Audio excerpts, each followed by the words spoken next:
Hello and welcome to the first ever episode of Hear the Cannons, a podcast presented by BucsGameday, Sports Illustrated's only website dedicated specifically to covering the Tampa Bay Buccaneers. My name is Colin Hallboom, and for those of you who don't know me, I am a writer here at BucsGameday.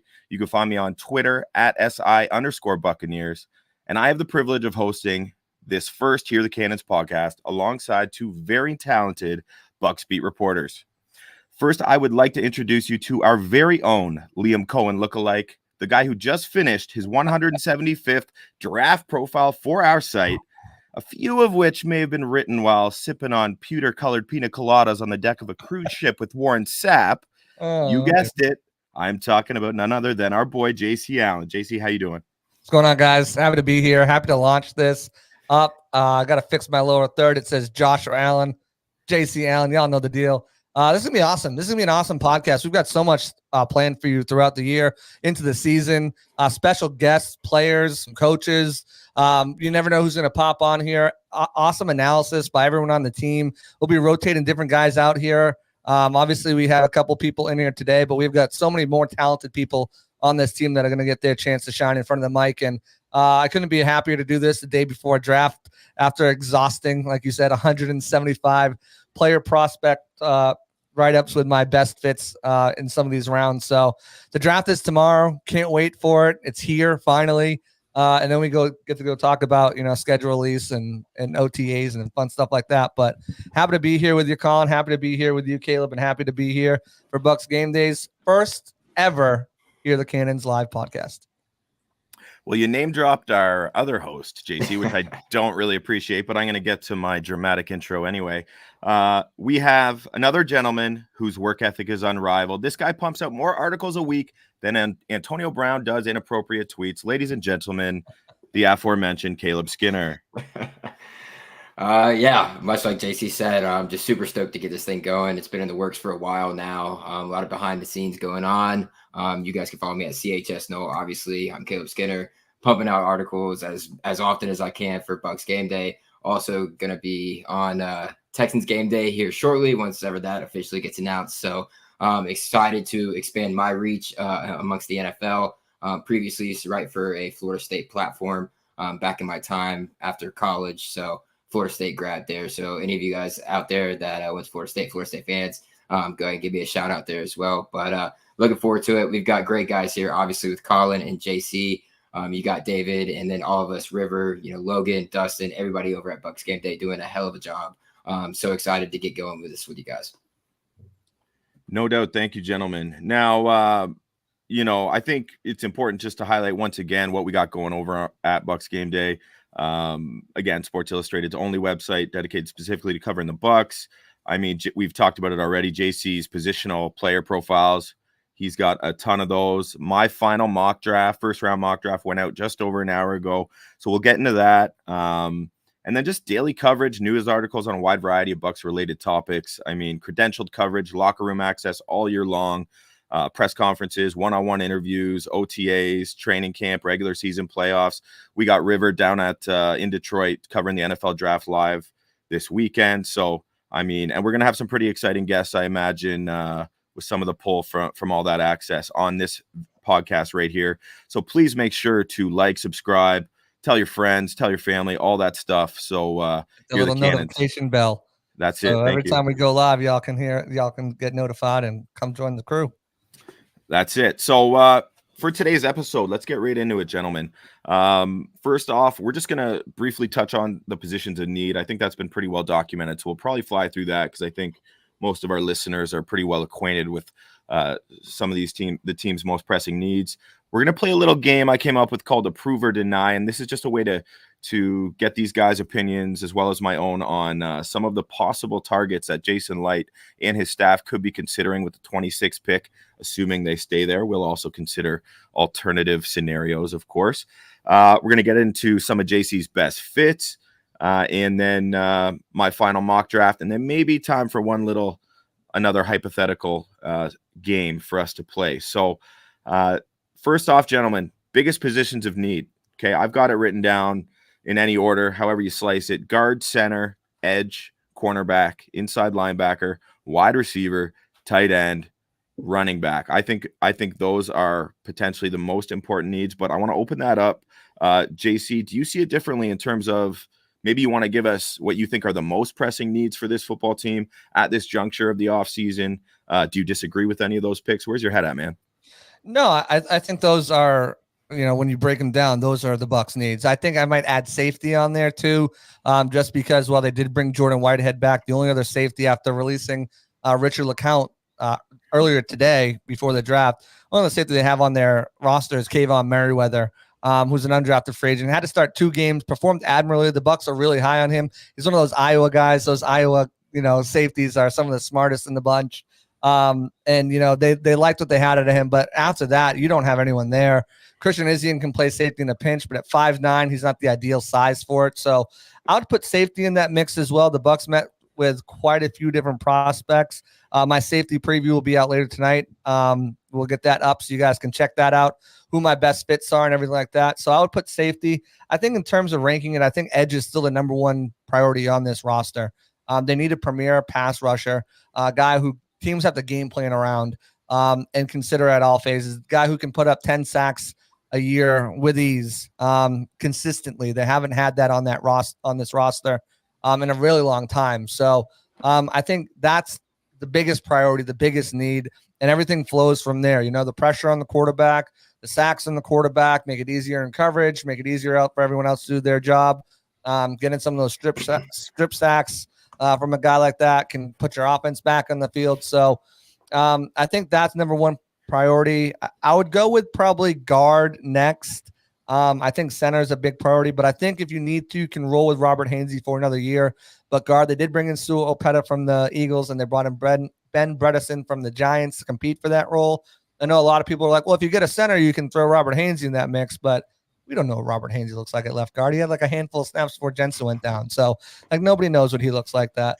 After there, I think wide receiver is still a good priority for them, and especially in a deep draft.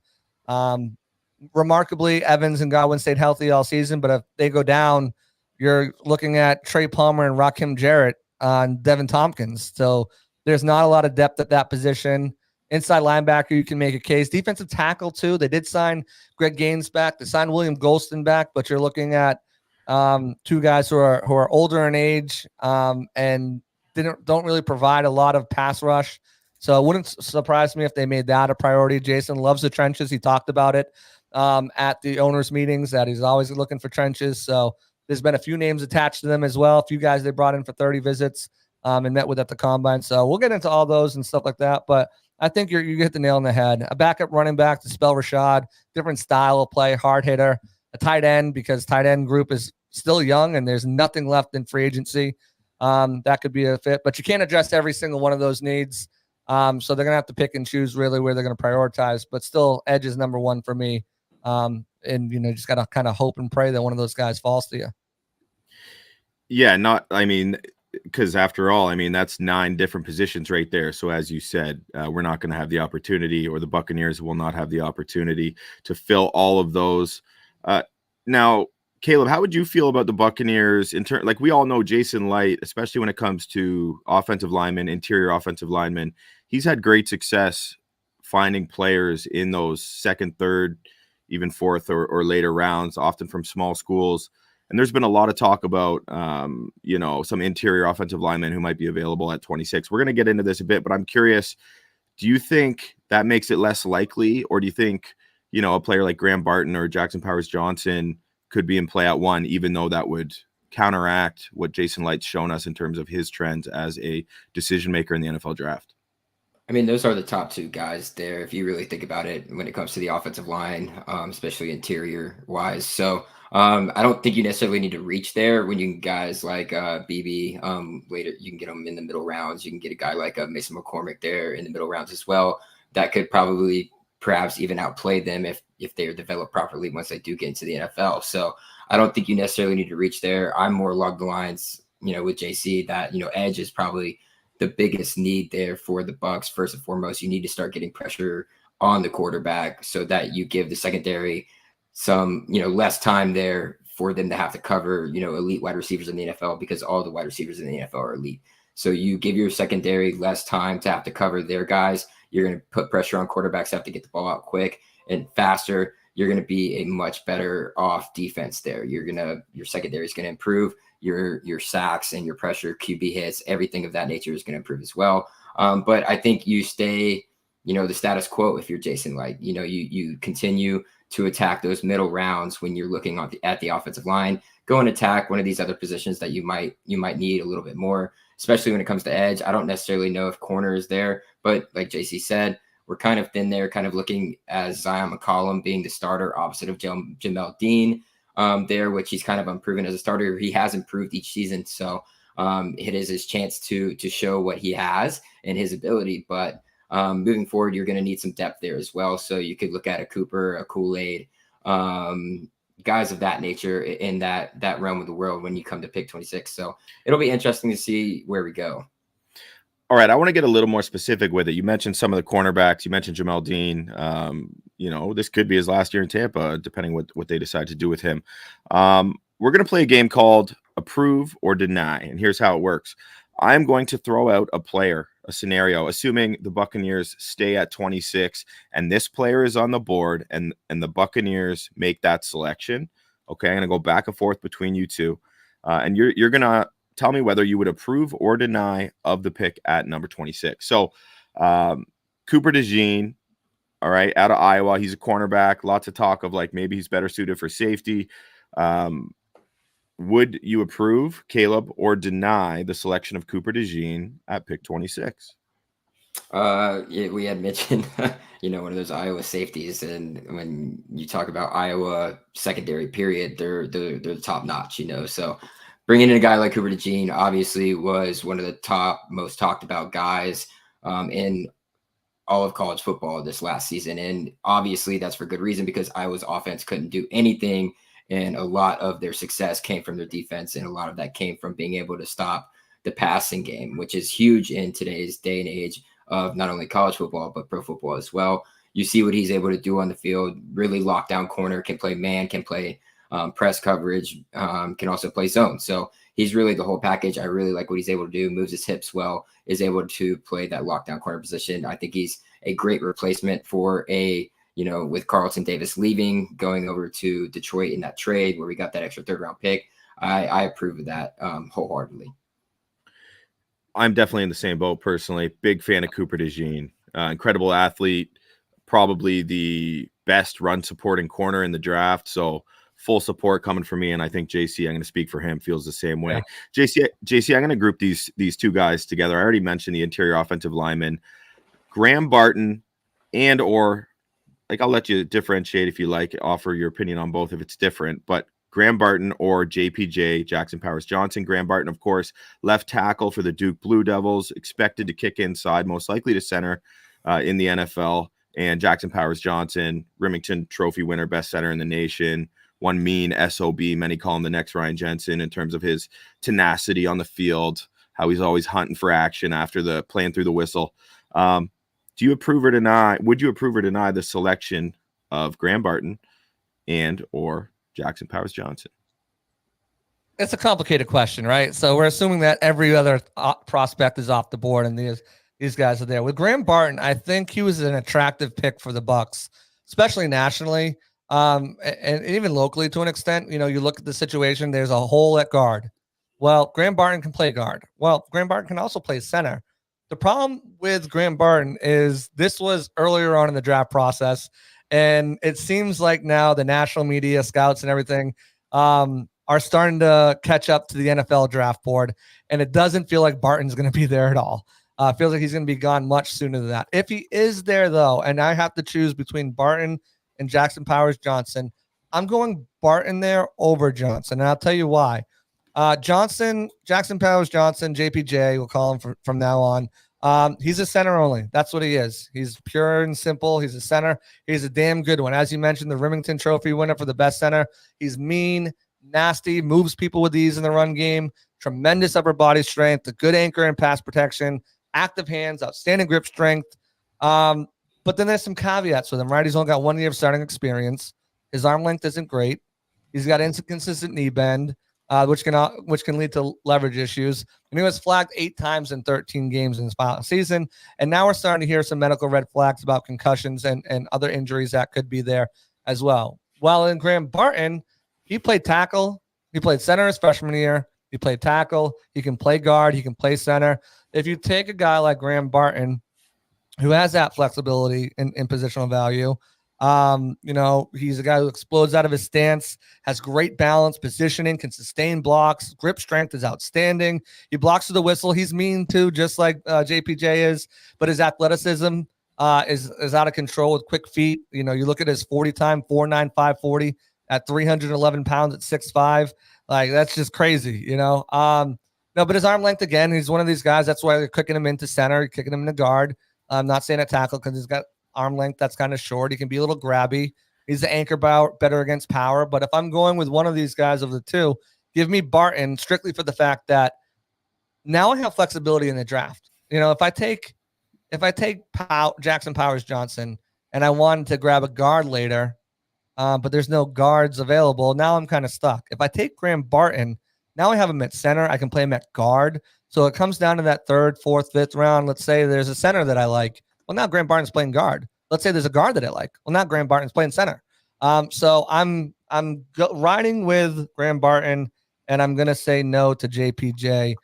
I feel like you can get a similar option in the 2nd round, with another center there that could be on the board, especially if they move down a bit. So, yeah, give me Barton. I'm going to pass on JPJ. Okay. Interesting. All right. Now I'm going to ask myself one because why not, right? I mean, I can do that. So we have a question in the chat about Leatu Latu. And is it possible that he could be available at 26? People are wondering. And does his injury history scare us at all? Well, first off, I think although it is unlikely that Latu would be available at 26 for the Buccaneers, I just think his talent and production, it's not even close. He's been the best pass rusher in college football over the past 2 seasons. His production speaks to that. He's got just an incredible natural feel for the position and for rushing the passer, and he's able to achieve things you wouldn't think would be possible. He's not necessarily the most imposing physically, at least on paper, but the way that he gets it done, just it's like a gift, and he's done it consistently. And the same goes in terms of him conquering that neck injury that apparently retired him, at least according to the Washington Huskies medical staff when he was there playing alongside Joe Tryon-Shoyinka before, of course, the Bucs drafted him in the 1st round. So he's had these 2 seasons, the 2 seasons after he was not cleared to play medically. And I think that in itself answers not just the questions about whether he would be worth the pick at 26. That'd be a no-brainer. I would run it in from Canada myself if that was an option. But I also think at the same time, the only reason he would be available is if he's been red flagged by teams, which realistically has probably happened.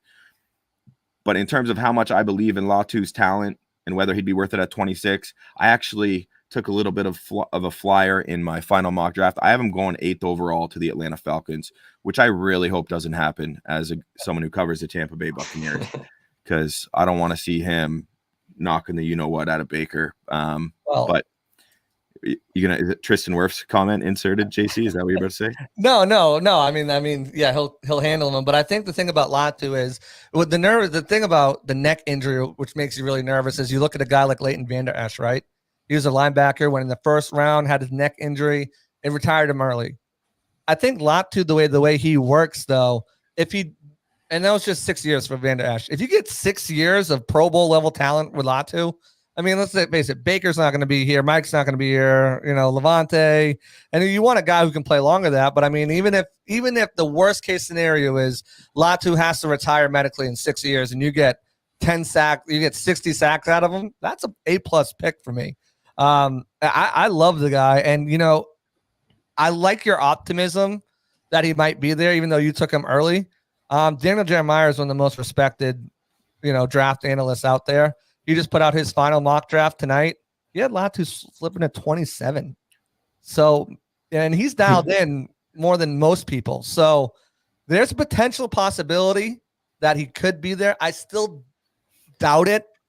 But, with your optimism there, and the player he is, if he's there, it'd be hard to turn that down.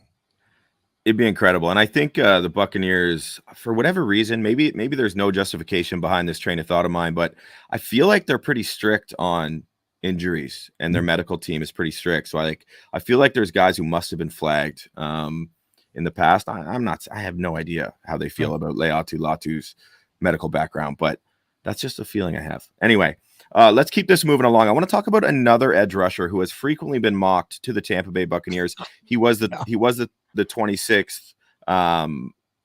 He was the 26th pick in my first 1.0 mock draft, and that's Chop Robinson out of Penn State. Caleb, approve or deny the selection of Chop Robinson at 26? It's a real tough one here because you could go either way. The upside here with Chop is his ceiling. The pure athleticism that he does possess, being able to get back into the backfield is super high, but he does need to be developed. He does need to be polished. He also has a ton of room to work in certain other areas, and that's where you can get into the deny factor, right? So this is where you look at what he has done against the run, and that is almost absolutely nothing when you look at it. Has struggled against the run, and it's not necessarily something that the Bucs need, but when you're playing the edge, you also need to be able to play the run, not just get back into the backfield. So that's the real big knock on him. But then you look at him as a complete player. Are you gonna be able to get the most out of him, right? Are you gonna be able to get that ceiling that you really want out of a pass rusher with the athletic ability and the talent that Chop Robinson possesses? And I'm not sure you do. So at 26, I would have to deny that pick. Okay, fair enough. He's a situational pass rusher. He can't set the edge. He's not adept in dropping back in coverage. Like, you don't have time for that. You don't. You're trying to win your fourth consecutive. There's better players. There should be better players on the board there. When you look at it from a best available perspective, rather than we're looking for an edge. Why don't we go get this guy just because of his ceiling, when you don't necessarily know if that's going to pan out. Right. Very interesting. Next up, this one's going to be for JC. It's a household name, JC, and I know you well played. Kool-Aid McKinstry, cornerback out of Alabama. I don't know if it's prospect fatigue, as they call it, because he's been mocked as a top 10 prospect prior to this last college football season. Now he's not even the highest ranked cornerback coming out of Alabama. How would you feel, if say some of your favorite targets were no longer available, and Jason Light strolled to pick up to select Kool-Aid McKinstry for the Bucs? I'm not in on it. I'll to be honest with you. I think Kool-Aid's got some good attributes and good strengths to him. It's not you're not in on it. It's denied. You deny that. I'm deny. Yeah, no, I'm out on him. He's got good length, good poise, good football IQ. Obviously, coming from Bama, he's going to be an immediate starter at the position because he's football ready. He's got good closing speed, active hands at the catch point, patient matching releases, exceptional awareness and zone coverage. He's good hand fighter and press man zone. He just doesn't have the game-changing speed. He doesn't have the size, the lack of ball skills. So you're pretty much going from one guy who can't catch balls to another guy who can't catch balls. He's going to really struggle with some of the physical receivers. He gets caught looking on play fakes, and then, he'll kind of gear down and run support when the ball isn't coming his way. He's not going to give a lot of pursuit. And even then, he's more of a watcher than a big tackler in run support. So, I'm not a huge fan of it. Didn't have any interceptions his last season, 32 tackles, 7 pass breakups. So I'm just not. I mean, the Bucs look like they're at least doing the due diligence. They had an official 30 visit with him prior to the draft, so they're doing their diligence. But I'm kind of out on corners unless it's DeJean in the first round, to be honest with you. And that's a no from me, dog, on Kool-Aid McKinstry. Yeah, I agree. I mean, he was kind of the guy, prior to the last season, which is when we saw Terrion Arnold kind of become the guy there at Bama. So I can agree with you there, JC. All right. Awesome. Okay, double denial. We'll call that the Victor Wembanyama. Next up, another cornerback, different style player, Nate Wiggins, Caleb, at 26. Nate Wiggins out of Clemson. We touched on him already a little bit. Yeah, I mean, super athletic kid, very talented, plays his man very well, but the height comes into question there for him. He does have the length there when it comes to his arm span and his wingspan, if you will. So he's good there. But height overall, trying to go up against these big, tall, physical wide receivers in the NFL is going to become a problem for him. And when you talk about that, that also brings into play his tackling ability. We didn't really see that with him at Clemson during his time there. So I bring that into question. So that's a big deny on my part. It's not going to run support. Yeah, I feel like it'd be hard for his body to stay upright if he had, a big back caving in on him. Derrick Henry. Yeah. Yeah. Pray for him. He's got incredible ball skills and speed, obviously, but just he's 6'1", so like he's tiny. He's just like wiry and thin, and like maybe you can add some muscle, but he's gonna lose some speed with that. Like, is that a good trade-off? I don't know. I just think no thanks. Yeah, I just don't think it's a fit for the Bucs. I mean, there's a good chance he wouldn't even be available, right? In fact, he could very well be picked, a number of picks before the Buccaneers are even on the clock. So there's no question about his talent, right? But whether he's a fit for the Buccaneers sounds like we got another denial. Okay. JC, what about Darius Robinson? Here's a prospect whose conversations around his name and the Tampa Bay Buccaneers have kind of roller coastered. But for some reason, like there's some Logan Hall-ness to this. Like I just could see... Yeah. I could see Todd Bowles and those guys, and maybe like there's something about him, right? He's got that. Some people view him as a bit of a tweener because he's a real big edge, power player, but like quite a physical specimen. What approve or deny Darius Robinson out of Missouri? I was hoping to get the next one, but I'll go Darius Robinson here. You mentioned it. He's a tweener, right? He's too big, kind of, to play a typical edge. I mean, he's got kind of the size you look for at 6'5". But he's 285. His 40 time was 4.95. And to be honest, he doesn't play much faster than that. It's not like some of these other guys like Keon Coleman who times slow, but plays so much faster than that. And some of these other players out there, he's got power. He's got length. He wears down blockers. He can slide into the interior on sub packages. He's able to stack and shed in the run game. He's got surprising change of quickness, change of direction skills for his size. But he's got average speed. His first steps leave you wanting more. He's a bit heavy for an edge rusher. He doesn't have great bend to turn the corner and has inconsistency setting the edge. So, like, if you're that size and you're not setting the edge consistently, it's kind of like, what are we doing? And you know what? He hasn't had any reported meetings with the Bucs too. So I know there's some kind of, but I just don't think the system that they have plays into this guy's strengths. And if you're drafting him, you're hoping he can gain about 15 more pounds and take Logan Hall's job. And that's kind of what I see. Sorry, you said he didn't have a meeting with the Bucs. I was just curious. Do you know if Kalijah Cansey met with the Bucs last year, JC? He didn't. I understand what you're saying, but it's a little different. Kalijah Cansey was the top 20 pick. Darius Robinson is a fringe first round, and if he does, it's going to be someone like Detroit taking him. Detroit is an interesting fit for him for sure. And but like, I don't know, man. Like, but JC, you're pretty plugged into this Tampa Bay Buccaneers organization. I mean, so okay, you don't approve, all right? You deny that, but are we sure the Bucs would? Like, would you be shocked if his name was called? I would be shocked if his name is called. And I know we've got like the move up, move back, so I don't want to like drop a name, but if they're gonna go that route, there's another guy in the second round who's projected who could sneak into the first round. If you guys follow me, you probably know who I'm talking about. I'm not gonna say his name because I already name dropped before and got yelled at by Colin. He's like, "What's this about?" So I'm not going to do it again, but he's a guy that I think if they're going to take someone at 26, that's not going to be one of the big three, one of the big two, because let's face it, Turner's not getting to them. One of the big two, then it's not going to be Robinson. Take him. If you're a Packers and you take him, that just leaves someone else to fall to the Bucs, whether that's Cooper, Graham, whatever like that. Take Darius Robinson and enjoy him for you guys. I would love that for you, just not for the Bucs. He might be a great person. All these guys who are denying might be great people. I haven't talked to them. So if you guys are watching this, you could be great people. I just, just not fits. Sorry. All right. So I take it back. JC isn't as plugged in as I thought. He doesn't know all these guys personally, right? All right. I'm going to give you both a chance to weigh in on this because I think it's a really interesting debate. And that's the wide receiver position in general, and the names I think that come to mind who might be available at 20. One? No, You sure? no, yeah. Another edge rusher. Mr. Jared Verse. You want to talk Jared Verse? Yeah. Okay. Let's talk Jared Verse. We can talk Jared Verse. Yeah, for sure. Approve.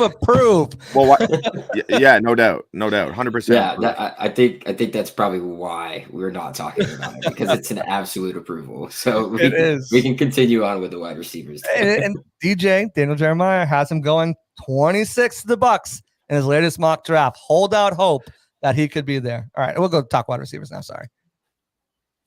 Okay, so yeah, the wide receiver position. I'm thinking guys like maybe, I think it's unlikely he's there, but Brian Thomas, Lab McConkey, Adonai Mitchell, Xavier Worthy. These are some of the names who have been floated around as potential late first rounders. I think Brian Thomas excluded. I think it would be a bit of a surprise if any of those other guys were the pick at 26. But Caleb, would you approve or deny a receiver? And if you'd approve it, which receiver would you approve of those I mentioned, or any other for that matter? It's hard for me to approve a wide receiver in the first round unless you're like high or in the middle. That's kind of where I would look, especially with this group of wide receivers there. But if I were to approve, you got to look at a guy like either a Lad or a Xavier Worthy type. That's really what you are looking for at a number 3 wide receiver. You're not going to really look at some of these other guys. You want a guy who can stretch a field, a guy who has speed, and a guy who is a great route runner. So you want a guy who is very well balanced with all 3. Both of those guys are. But if it comes down to the pick at 26, I think you can wait and find a guy later on, possibly, maybe even drop back, get an extra draft capital and get a wide receiver with that extra pick. So I would not go wide receiver at 26 personally, but you never know with the Bucs. Jason Licht's known for, making a move that we aren't necessarily, fond of. You go back to the Dalvin Cook thing. Everybody wanted him to take Dalvin Cook late there in the first round years ago, and that didn't end up happening. So it's something of that nature, but it could happen, but I wouldn't do it here at pick 26.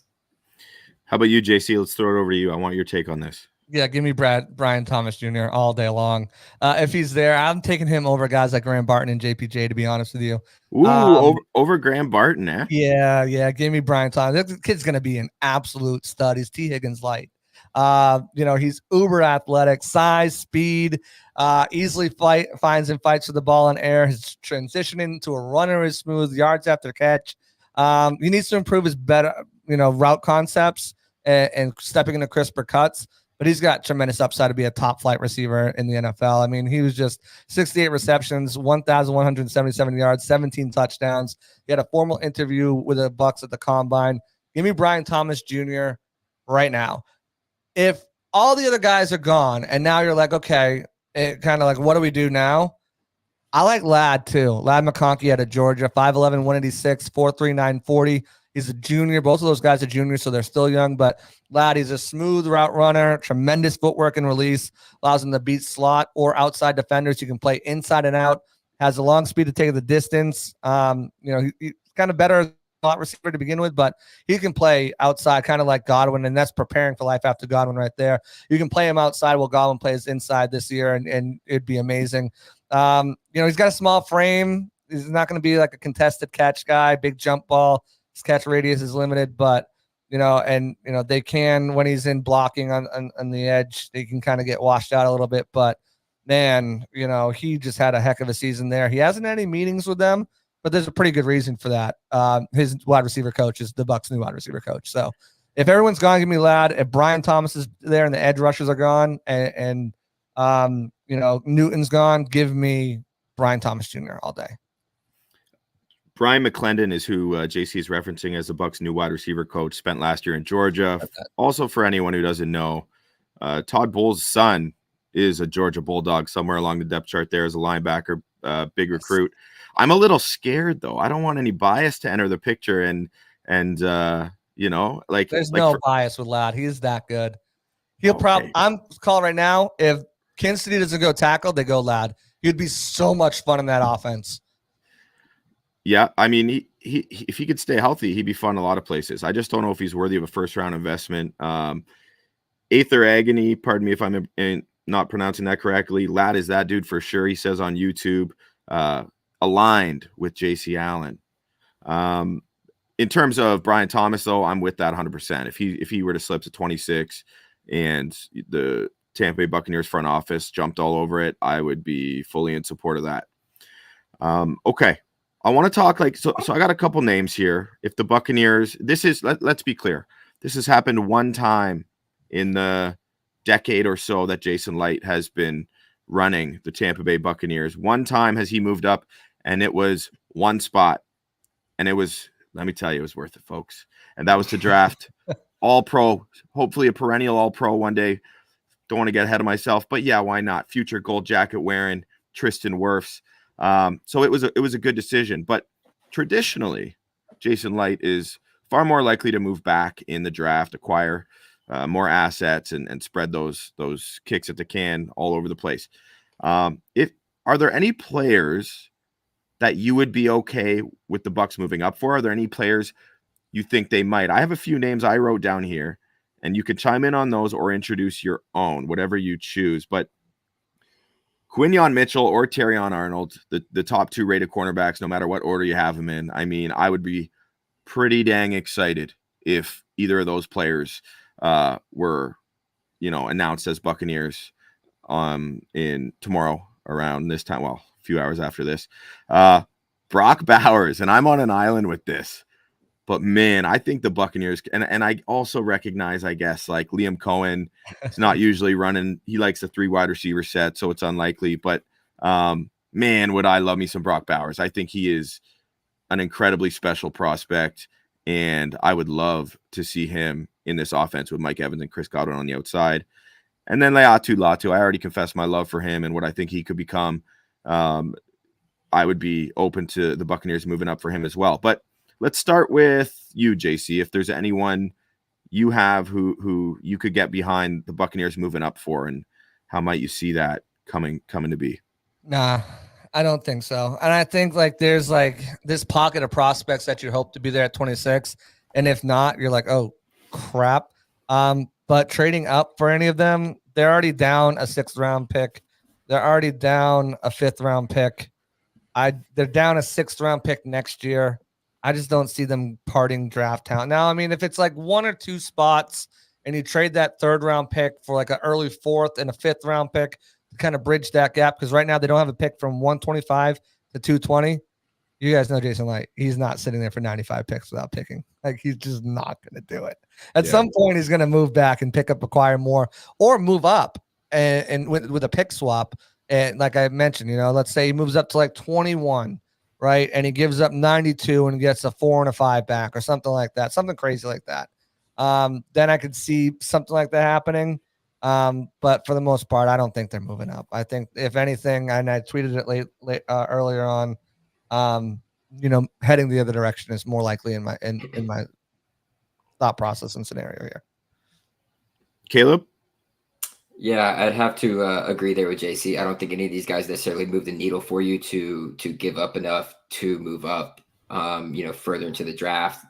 It's not a Tristan Wirfs guy. It's not a guy that is gonna be a cement block on your team that could be a future Hall of Famer, right. Get that gold jacket, like you mentioned, Colin. So in my opinion, this draft is not the draft to go out and do that, especially sitting there at 26. If you want to go up and get one of these highly touted guys, you're going to have to give up a lot, especially with you see that run of quarterbacks that is expected early on here in the draft. And then, there's the rumors out there about,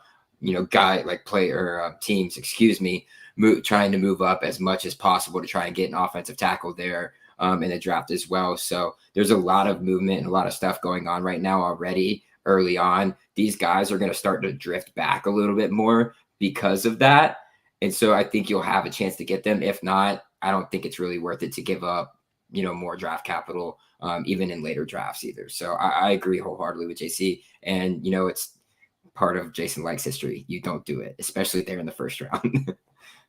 Another player who I should have mentioned there, and for anyone who doesn't know, by the way, I didn't really specify. Quinyon Mitchell is probably most people's cornerback one. He's a kid out of Toledo.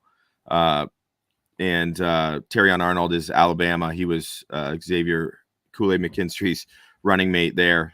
Brock Bowers, Georgia. Leatu Latu, UCLA, we already mentioned. But the other guy I forgot to mention, who maybe he has a little slide into the early 20s, unlikely, but Troy Fatanu, who was the left tackle for the Washington Huskies. I foresee him, and I think some people do. It's actually kind of split, it seems, at least. I don't know what the actual front office execs think, but that he would be better. I think he could be like an all-pro guard. Like, I think he is special in terms of that. I think he'd be a fine tackle if that's what ends up being his course of action. But that's another guy who, like, if the Bucs did move up, which like you both, I don't think they would, but if they did, I could get behind that potentially, depending on what was sacrificed. So we've said it there. It's less likely. Let's talk about the more likely scenario, which is that Jason Light were to move back. He did it. Ended up. I don't know how you feel about it. You could call it a whiff on Logan Hall to open the second round a few years ago. That opened up for Cade Otton, though. So it did. Caleb's favorite play. Caleb's bestie, Cade Otton. Yeah, we love Cade, and I mean, Logan's starting to round out a little bit, so still wait and see there. Finished the year strong last year, so. Hey boys, I'm just trying to do my job. I'm trying to drive engagement. All right. Gatorade. I would love to see a big year from Logan Hall. For the record, he's got the tools. So let's see if the opportunity and the tools connect for a productive season. Anyway, if the Bucs do move back, let's say they're at 26. Let's say they move, I don't know, a few picks back into the second. I think maybe as far back as the Texans. When I was playing around with the mock draft simulators, I had to move them back to pick 40, and they could sort of fill those gaps that JC was talking about. I think they could have gotten 2 second rounders, even like another one. Anyway, some names: Zach Frazier, who's a tough nose center, former wrestler for West Virginia. Mike Sainristil, who is like a undersized but pretty specifically expected to be a nickel corner at the NFL, could certainly be a fit. Todd Bowles loves to have five DBs out on the field at one time. The guy JC was alluding to, but everyone knew he was talking about, Marshawn Nealand. Yeah, that was not sly at all there, JC. I don't want to drop any names, but yeah, Western Michigan edge rusher Marshawn Nealand. Yeah. Okay, we got on our list, and someone mentioned it in the comments, Braden Fisk, Florida State D tackle. Caleb, you could certainly have a good beat on him. Couple linebackers, interesting. Edrin Cooper out of A&M, and then Junior Colson out of Michigan, who's getting a lot of late round buzz that he could potentially be the first linebacker taken. I mean, the Buccaneers, Devin White's no longer, so are they going to rely on KJ Britt and Dennis, like Servassier or Savat? I always mess that up. Servassier, right? Got it. Pass the Servassier. Got you. Anyway, these are some. Keon Coleman at receiver. Probably a little rich, but Max Melton, cornerback out of Rutgers. There's some guys. So if the Bucs were to move back, I'll throw this to you, JC. Who would you love to see them take in that, I don't know, 35 to 40-ish range, like early to mid second round? So if they're dead set on and addressing the center position, I'm a big fan of Zach Frazier. Spoiler alert, there might be some Zach Frazier love happening in my final mock tomorrow. So I'm a big fan of him. He's a former wrestler, 4-time state champion. He's got shorter arms, but I just talked about Graham Barton and JPJ. Both of them have shorter arms. That's why they're playing interior offensive line. Some people knock him for that, but I just think he's nasty, plays to the whistle, physical. He's an instant day one starter, upgrades the offensive line. If the Bucs move back, and I'm kind of, you're kind of like talking like, where could they go? I think Washington makes a ton of sense. Washington, New England, moving back to 34, 36. You pick up a 3rd round pick, pick up a 5th round pick in those scenarios. And now you have more picks to address more needs, whether that's linebacker, wide receiver, running back, tight end, these secondary needs that have starters in place, but maybe you need more depth, and all that stuff kind of opens up for you. I really like Zach Frazier. I'm not moving back for Mike Sainristil. I'm sorry. I just can't justify spending a 2nd round pick on a nickel cornerback. And I know, this guy is good, but he's he's not Rondé. Rondé's not coming back through the building. Christian Izium is good. You got Tavier Thomas. I'm not doing that. Marshawn Nealand is interesting, but to me, he's like kind of like same thing like Logan Hall. He's never going to be super splashy. He might get you 8 sacks a year for 10 years of his career, but he's not going to be a splashy guy. He's not going to be. He doesn't have great bend. Sorry, I just want to chime in on that Nealand. There's some parallels there between him and Darius Robinson, I think, and how we talked about him, the Missouri edge rusher, in terms of not a ton of bend, but they're just like big, powerful men who are relentless in their bull rush. And I also meant to throw this out earlier when you were talking about Darius Robinson, but Greg Cosell, one of the best evaluators in the business, NFL Films, Greg Cosell, he's all over the place now. He was talking about Darius Robinson as he's not going to have a splash play. Like he's not going to jump off the tape, but if you sit and watch enough of him, you start to see the consistent impact he generates. And I wonder if Marshawn Nealand could be the same way. Pressure guy, a high pressure guy, not a high sack guy. I think you got that on the team right now with JTS, and JTS is way more wiry, better bend and everything like that. One guy you didn't mention when we were talking about this, Ennis Rakestraw out of Missouri, the cornerback. Really like him. He was in my first mock that we did. If you're going cornerback, moving back and grabbing a cornerback, this guy's twitched up, can play inside, outside, good speed, good ball skills, awesome in run support. I really like him. And then why not? Let's talk about Braden Fisk. He was in my mock draft, mock off season. I had him going there. And Caleb, you can kind of expand on him. But if you need a guy who is a little bit undersized, but a guy who can come and just get after the quarterback in a sub rusher role for right now, I think Braden Fisk is definitely a guy that can come in and fill a role. Again, Todd Bowles was peed off. Sorry, that's not a curse word. He was peed off. You're not denied. You're not denied. He was peed off about the lack of pressure his front four were bringing. And you add a guy like Braden Fisk into the mix, he's going to bring the pressure. That's what he's best at. A little bit in run support. I think you can get better in that with coaching and with some NFL size and strength and conditioning in that program. But yeah, I think Fisk would be a good pick too. Caleb, to you.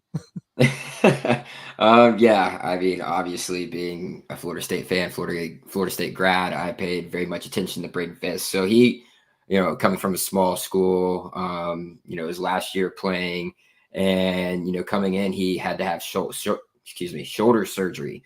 So he entered, coming into training camp and in fall camp with his shoulder in a sling, wasn't able to practice. So, but gradually as the year progressed, started to pick up steam, started to realize like, hey, if I'm going to make anything of myself, I need to start putting, some of my expectations of myself aside and just start playing ball. You've heard his interviews with Bussin' with the Boys. He kind of spoke on that, on a similar situation. And once you saw him, at the end of the year when it mattered most in that rivalry game against Florida, when Florida State was without Jordan Travis, they had to rely on their defense as much as possible. Braden Fisk stepped up to the plate as much as anybody on that defense did. He was wrecking havoc in the backfield, not only getting to the quarterback, sacking the quarterback, chasing down plays when they were getting past the line of scrimmage. A guy with a ton of motor, physicality, a little bit undersized, but when you get the effort of a guy who just loves ball and just wants to get ball, that's a guy you really want on your defense. And you saw him take over in the ACC championship game against Louisville when Florida State was on their third string freshman quarterback. So, I mean, I think it was the second play of the game, he just blew up into the backfield. So a great guy there, knows how to get into the backfield, knows how to also stop the run. If Johnny Newton is able to fall back, I don't know if he, obviously I think he'll go in the first round, but if he is able to possibly slide in the second round, you can drop back for him there as well. Marshawn Nealand I like as well. I think that's an area that you could possibly get one of these guys that could help you with your pass rush there. So I like that a little bit more than say go with like a Keon Coleman or, a Rackstraw or anybody like that. So I like that move a little bit better. And I think for the Buccaneers, if, their top end guys are gone in the first round there at what they want, here's a possibility to garner not only a high level player of what you are still looking for, but also gain that draft capital. So I think that would work out best overall. And I think actually when JC and I did a mock draft between us over Spaces on X, that's kind of what ended up happening for us, is that nobody was really there. We thought we could possibly get, our same guy later in the second round, and that's how it fell for us. So I think that is definitely a possibility there for Jason Licht and the Buccaneers. Yeah. And as far as move back targets, someone asked about Jaden Hicks too in the chat. I love Jaden Hicks. Jaden Hicks I immediately identified him as a Bucs fit, 3-level safety, can play in the box, can play. He's got good coverage in man and zone. Can play deep safety too. He's one of my favorite prospects in here. But the Bucs aren't taking a safety in the second round. Not after they signed. I think he's projected second to third. So I mean, if he falls somewhere in that third round, early maybe though. Yeah, early third. But it's like one of those things. If you get a second and a third round pick, early third, right. You're looking at him. Same thing with a guy like Cole Bishop, who they had a formal meeting with at the combine. I think Hicks and Bishop are right in that same second, third level. But I like both of those guys a lot. I think Jaden's a little bit more versatile as far as a 3-level defender, where I think Cole Bishop is more of a slot and box safety only. Yeah, well said.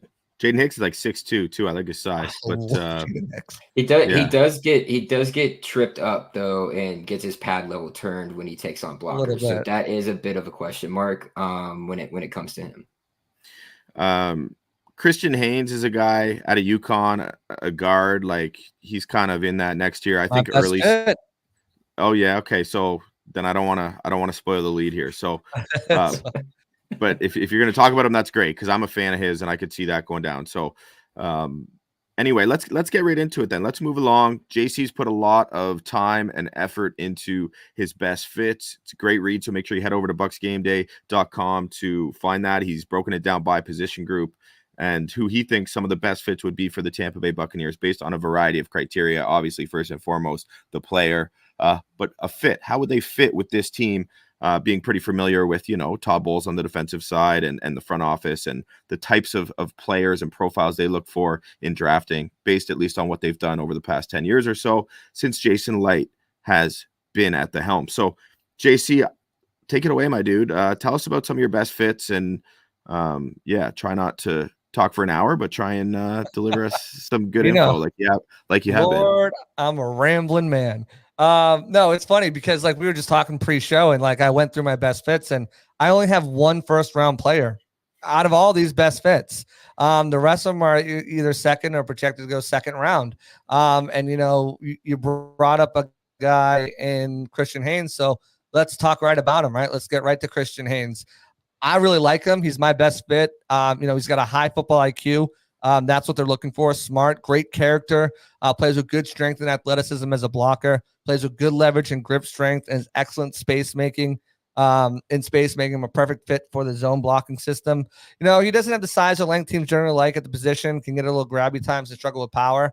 And he'll also be 24, but he was dependable, 49 straight starts. He was a team captain. He had a formal interview with the Bucs. I really like Christian Haynes out of UConn. He's my best fit for guard in rounds 1 to 2. So how I broke my best fits down, so if you guys are wondering, is and maybe we can drop in safeties is coming out tonight, but maybe we can drop cornerbacks in the chat.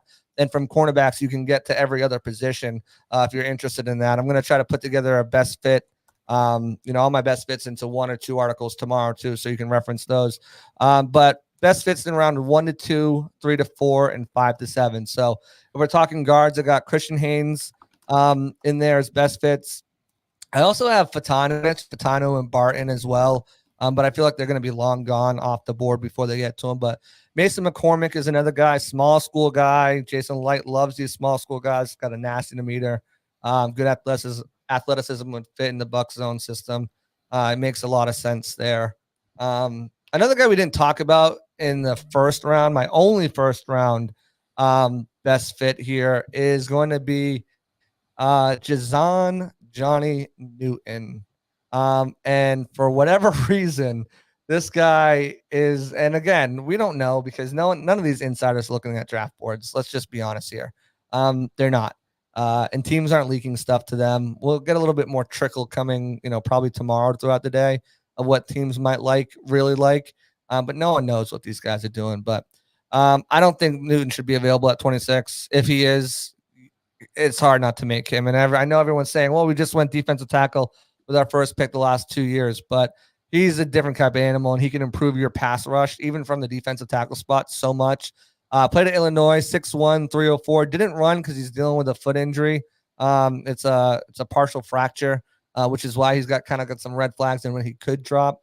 But man, he's got an uncanny ability to shed blocks. Uses a wide variety of pass rush moves while also being able to hold his own and run defense.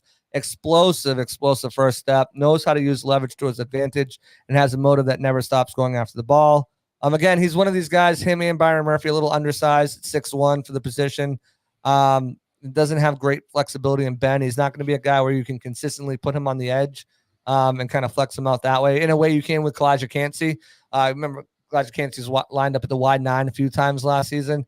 He's not going to do that. He can be inconsistent time with the snap, but man, when he gets it right, forget about it. 52 tackles, 8.5 tackles for loss, 7.5 sacks as a senior. He's just all over the place. Fun fact: he's a Tampa native, and the cousin of Servassier Dennis as well.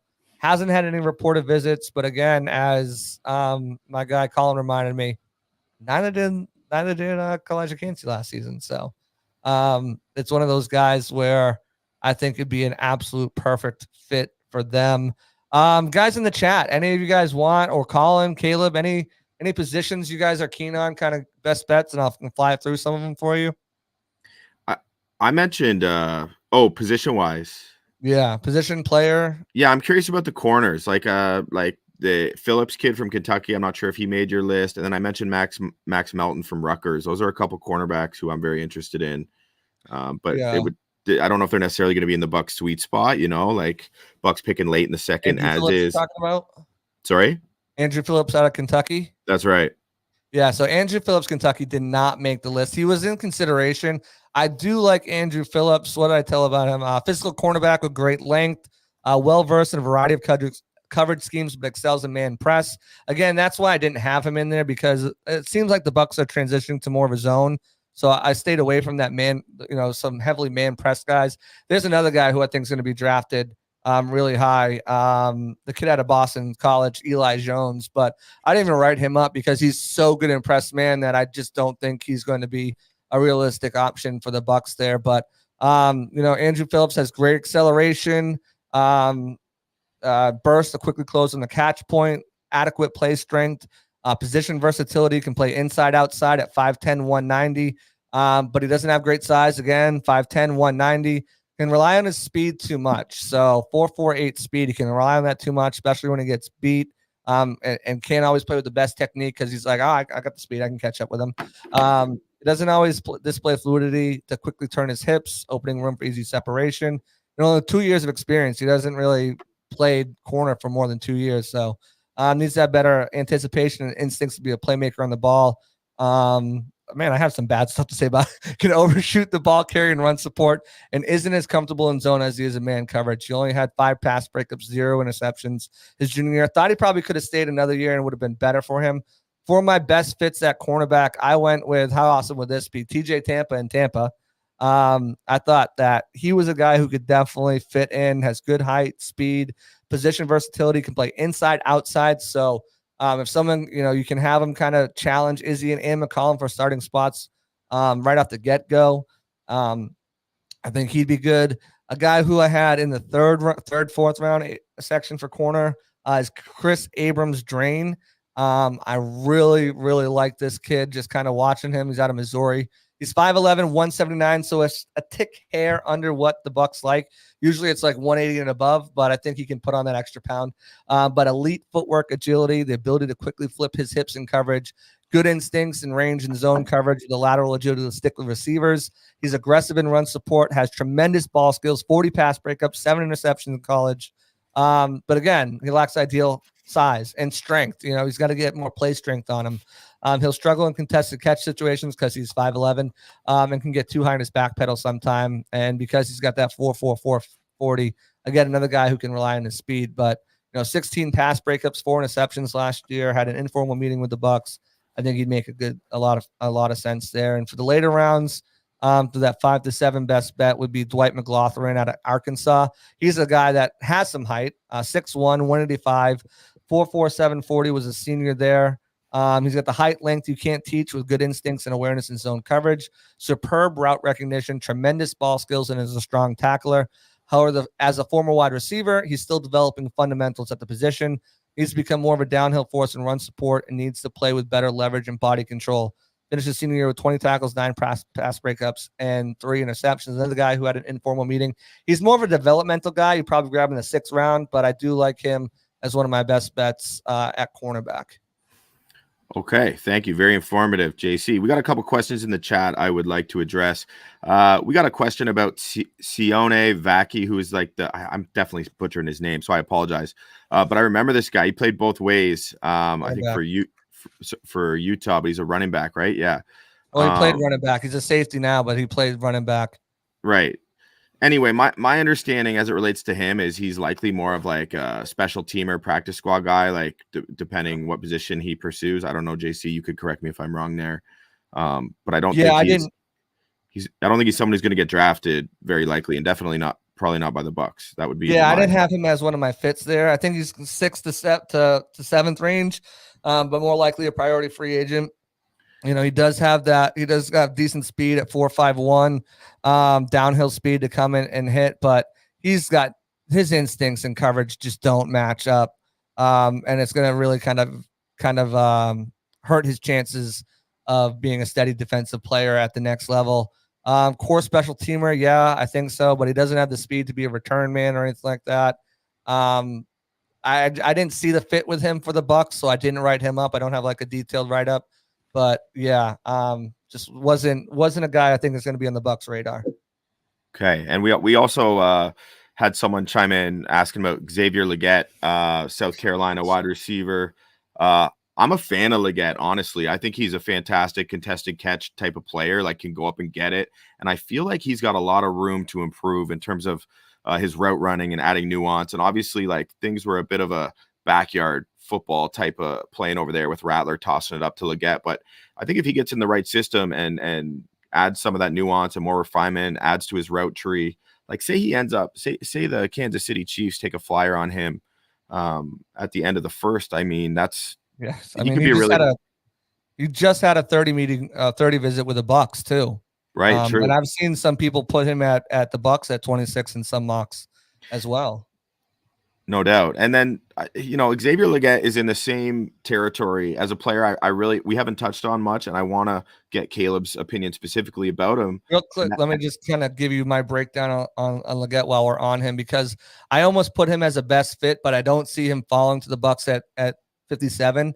Not anymore, and I don't think he's gonna pick him at 26. So he's not a best fit for me at wide receiver. Surprisingly, Keon Coleman is from FSU, but after modest production, Legette exploded onto the scene in his final season with the Gamecocks. Explosive speed, and was one of the most dominant contested catch receivers in college last year. He is dangerous with the ball in his hands and has a huge catch radius. However, he'll need polish on his route running and release to be an every down difference maker in the NFL.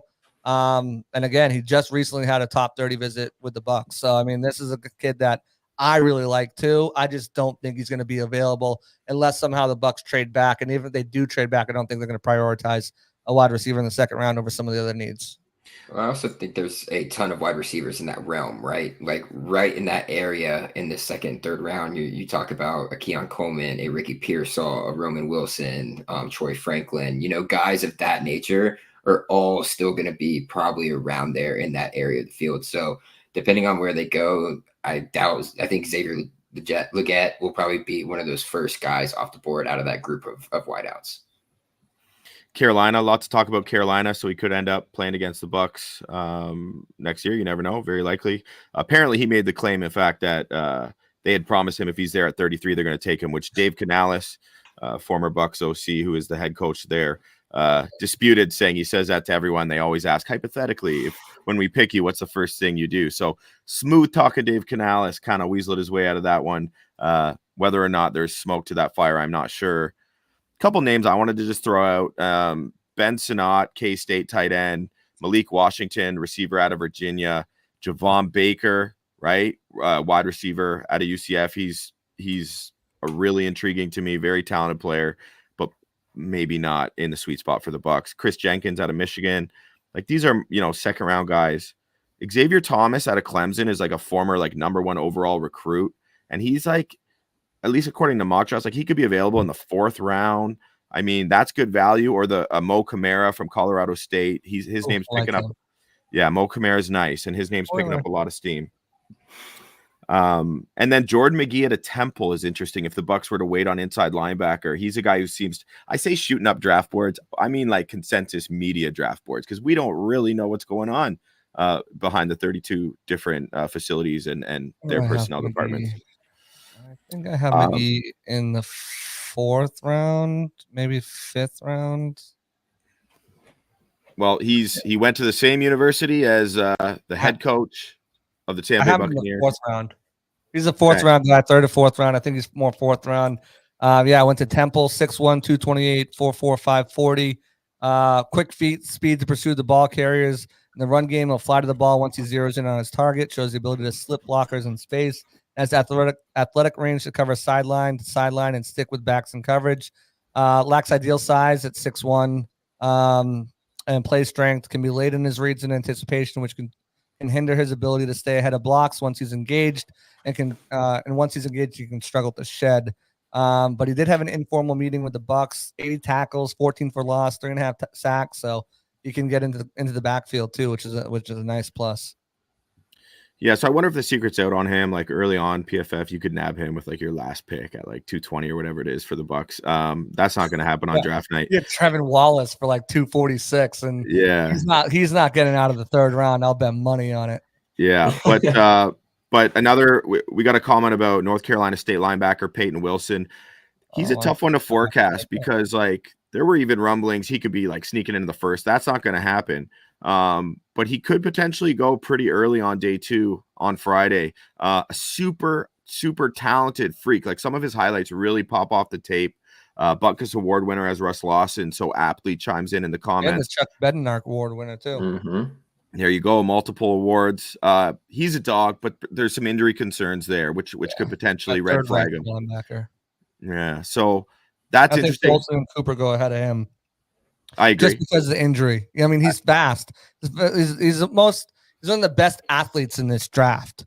But he needs to get stronger in the injuries, man. You can't. I mean, but last year the production was 138 tackles, 17 for loss, 6 sacks, 9 pass breakups, 3 interceptions. Like that's production. Dog. Absolutely. But yeah, so it's a risky endeavor. Like you already mentioned, Leighton Vander Esch. Like if a guy's got an injury history and he's a linebacker, like it's kind of like a running back. Those guys who take so much pounding need to be involved in every play. Like that's tough, and I think there's a realistic chance he slides a little bit. But I'm no doctor. So Ricky Pearsall, Caleb brought his name up, and we had a question about him from Sam on YouTube. Yeah, man, I think Caleb hit on it. Like Ricky Pearsall has really risen. He is a talented back. He was a transfer, I believe, before he ended up with the Florida Gators, and he really took off this year. Like refined route runner, really talented. Yeah, savvy. Yeah, savvy route runner with a diverse route tree. That's the first thing I say about Pearsall. In there, I have him as a 2nd round guy. I don't think he sneaks out of the 2nd. I know some people have him potentially going to the 3rd, but I mean, I think people are going to just fall in love with him. Well, you know where he came from, right? Like Pearsall originally came from Arizona State, which Arizona State had Jane Daniels as quarterback, Johnny Wilson at wide receiver, who's also a wide receiver. They have a running back out too? In the draft, and then Ricky Pearsall. So they had 3 of those guys. They have a good running back too. Yeah, Rashad White.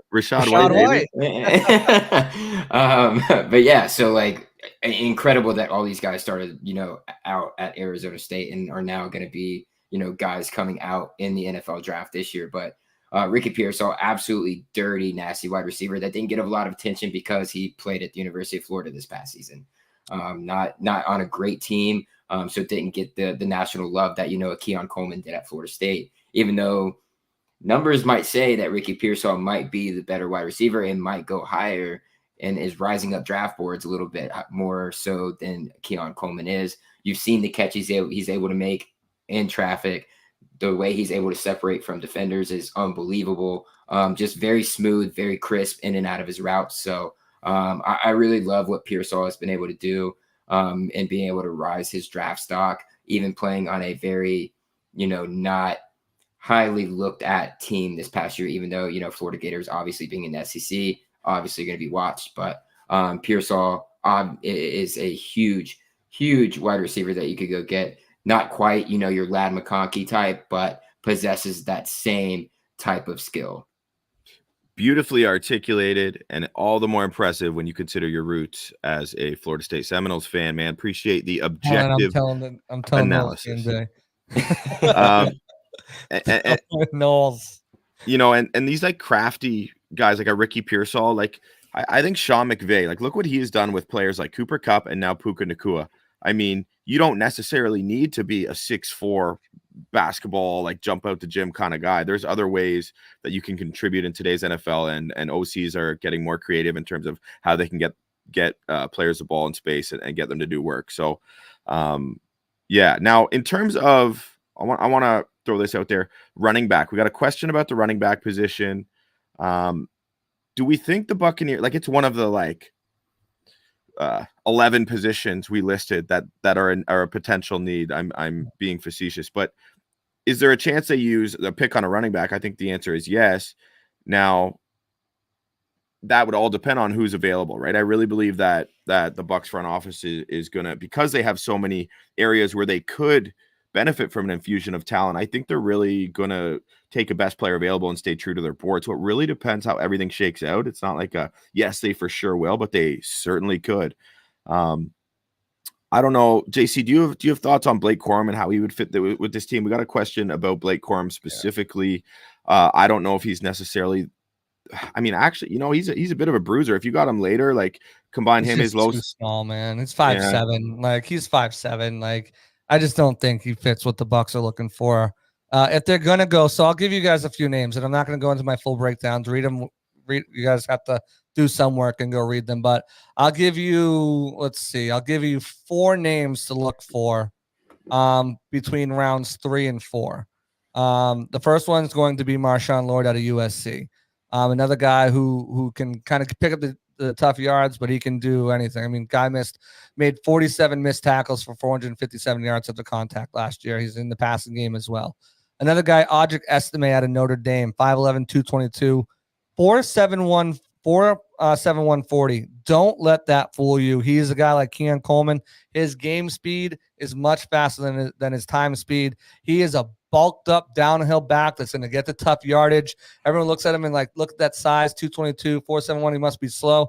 He had 14 rushes of 20 or more yards in 2023, which was the 3rd most in the entire FBS.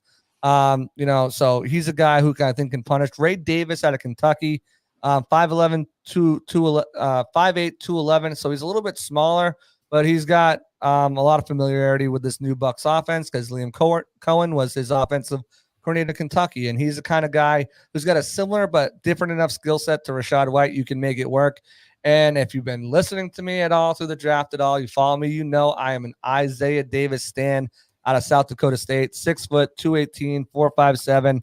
I love this guy. Hard-nosed runner, can pick it up. He ran into the loaded boxes so much, and it didn't affect him. He can do it in the air. He can do it on the ground.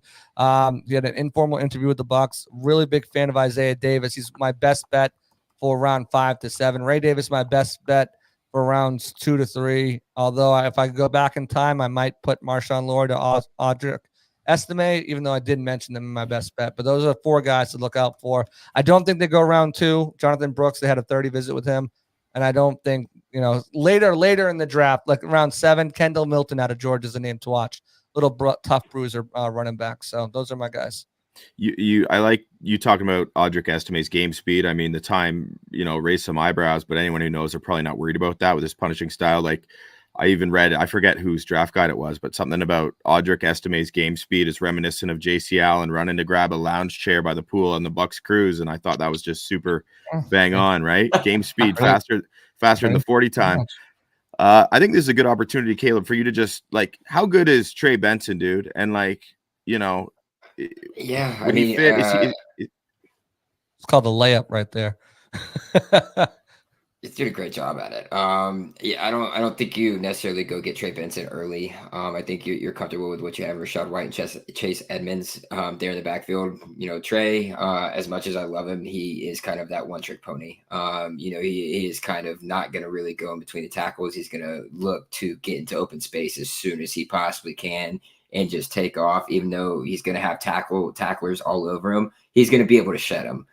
We saw that at Florida State. He's able to break tackles. Was one of the top leaders in yards after contact. So he is able to do that. He is a beast, but he is that, he's not a shifty guy. He's not necessarily a bruiser.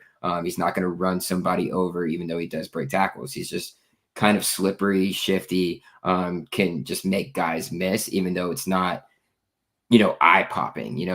It's I'm going to be able to shrug you off, get to the sidelines, bounce, and go to the house. Like, that's what Trey Benson is. That's not necessarily what the Buccaneers need. They've got a pass catcher and a guy who is able to, shed tackles and take it to the house. Of Rashad White, who is second in the league last year in yards after contact behind Christian McCaffrey.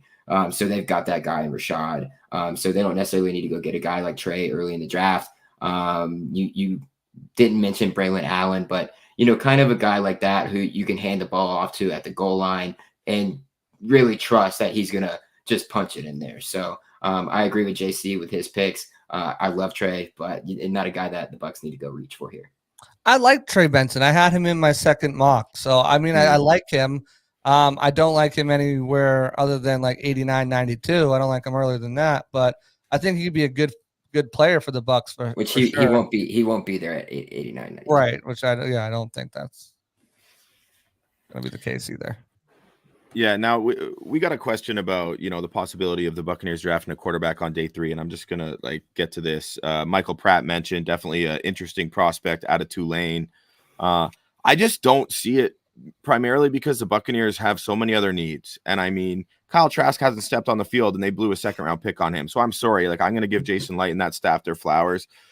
Didn't like the Kyle Trask pick at the time. I'm not a Gator hater. That is simply a matter of my objective opinion on the player at the time. Felt too cute. And here we are again. Tons of needs. We're already talking about how it's not going to be possible to fill all of the needs on the roster. If it's me personally, I'm not really sniffing around on the quarterbacks this year.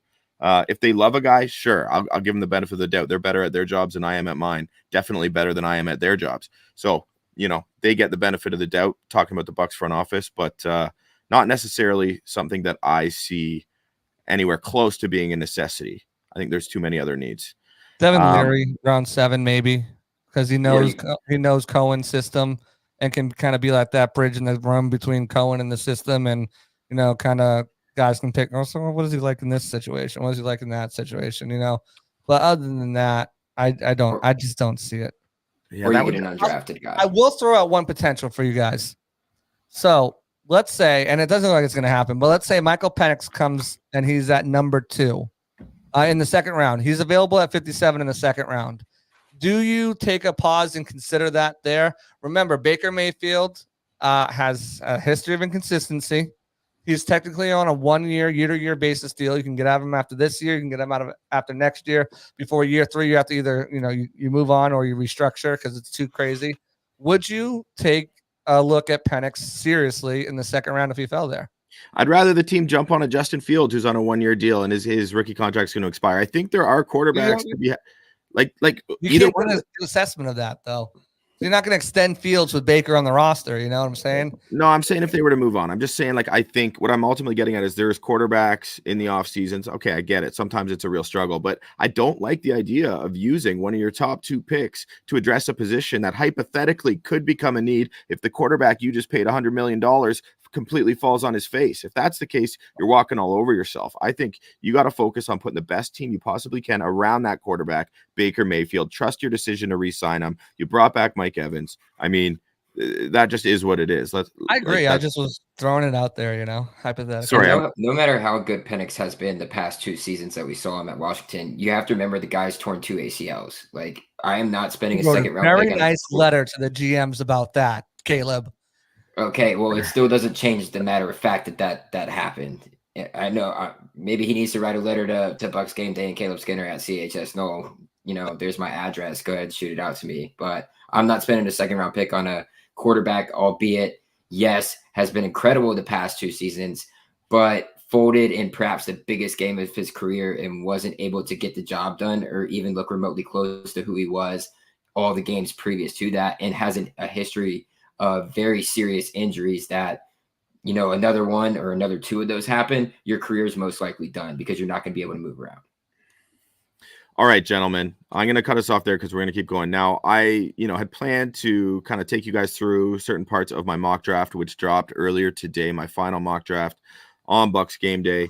But, I'm not gonna read you a lengthy novel on each player like our boy JC did here on middle rounders. I'm just going to tell you, I'm just playing, man. That's why you're here. That's why you're here. We want that info. Draft man. knowledge. It was all good. Yeah, I love it. Yeah, that's our goat. Yes. But I will tell you that as I was going through it, I didn't know who I was going to have the Bucs take. I had Chop Robinson falling to 26. And this time around, I was putting it together this week, and it just kind of worked out that Jared Verse was there, and that was without. So that's who I had them taking, Jared Verse.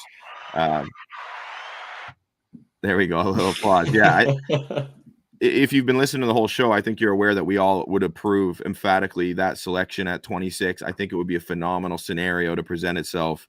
And that happened with just those four top quarterbacks going in the top 25 picks, right? So you got to consider there's absolutely a chance a Bo Nix or a Michael Penix could sneak into those top picks, which would only make it more likely that a player of Jared Verse's caliber could fall down to the Buccaneers at 26. Critiques are maybe he's not super refined and he just runs through dudes, puts his hat on them and powers through. Well, I love his relentless mentality talking about Jared Verse, and I think we've already talked about him enough, so we don't need to dive too much into who he is. Caleb, unless you have I got a scouting report on him. No. Well, I mean, he's got great athletic ability. He doesn't just, power through physically. Like, obviously, we've seen his ability to do that. I mean, the obvious clip that everybody's seen is him running over a University of Florida offensive lineman and just sacking the quarterback with his own offensive tackle, which is hilarious. It's great to have, put that on film, but he has proven that he's got great technique. He's worked on his technique. His bend, maybe not the greatest, but it's improving. And that's something that he said it's good enough, right? And he's improved it to a point to where it's put him in this conversation. Everybody wants to talk about, he wasn't necessarily the, impact player he was last year. But he had the same amount of sacks as he had last season. And so it's like, really, I mean, you see that, but what Jared Verse did this year was put the attention on him, right? All the attention was on Verse this last year, which opened up the ability for a guy like a Braden Fisk to get into the backfield, a guy like Pat Payton on the opposite side of him to get more sacks and then have 11 pass breakups as an edge. So like him opening up the field made his team better because all the attention was on him. That's not necessarily going to translate over to the NFL, but you pair him next to another elite edge, that could be very, very dangerous for a quarterback of an opposing team. And he can defend the run. He can defend the run as well, which Todd Bowles is going to love. Like that's a guy who just has that motor, in all facets of the game. Full out motor. 3 things that were like that I put as like, whatever knocks on him, weaknesses. His size and length, because he's 6'3", we want bigger pass rushers. He needs to fine-tune his pass rush plan, but that will come with experience. I mean, that's something that even some NFL guys don't have. And he's an average lateral mover. That's it. He's a complete prospect. I think if you can get him at 27, he's jumping up and down. And shout out to Colin because, again, I mentioned it earlier in the show. Daniel Jeremiah had Verse falling to the Bucs at 27. So if you're tonight, blocking and you're banging right there with DJ, like I'm not gonna take my hat off because my headphones are. But hats off to you. Is that his final mock tonight that came out? Final mock that's coming out. He's not doing any more. Yeah, his final mock draft. Jared Verse 26. Nice, man. That would be a fantastic. Yours came out first, so maybe he copied you. Yeah. Oh man, yeah, maybe he's watching right now and he's like, "Oh, too late to change it." Okay, I just want to really quickly, boys, like get into what would be our final segment.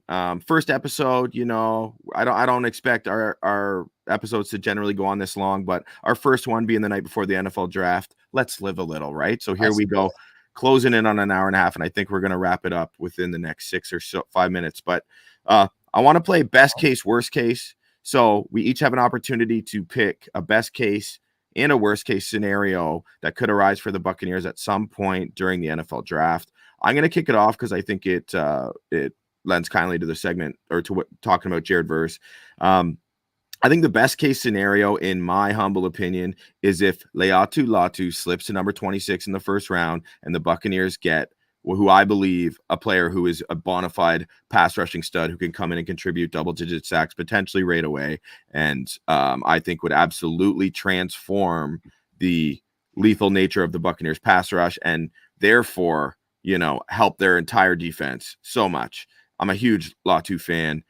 We were just gushing about Verse. Well, I like Latu quite a bit more. So if that were to happen, that's a dream scenario for me, man.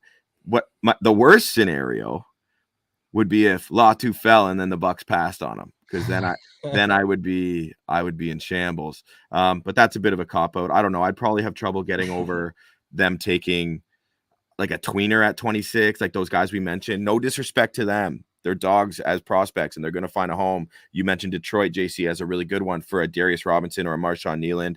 If we had Marshawn Nealand in the 6th, different story. But I'm talking if somehow that happened at 26, that would not be a good scenario. But mine kind of centers around Leatu Latu, and I know I'm not alone amongst the Bucs community in terms of my affection for him as a prospect. So I'm going to throw it to Caleb. Caleb, if you have a best case, worst case scenario for the Buccaneers at any point in the draft, could be in the first round, could be in the last round, my dude. I personally think you got to look at the first round here. I think best case scenario is, like you say, is one of these top elite edge rushing guys, falls to you, whether it's a Latu or Jared Verse. That's best case scenario, because that is your biggest need, in my opinion, right now, is getting an elite guy there. It obviously doesn't have to be an elite guy, but if one of those elite guys falls to you, that's best case scenario. Worst case scenario, in my opinion, is if you trade up. If Jason Licht decides to trade up and misses, that is a huge loss, in my opinion. I don't think it's going to happen, but that is worst case scenario for if it does. So yeah, that's where I stand on that. All right, my turn, right? It is. So my best case scenario, I'm right on with you guys. I think I'm with every Bucs fan, is that Latu or Verse are there. I don't care either one. I'd like to have Latu. I'm higher on him.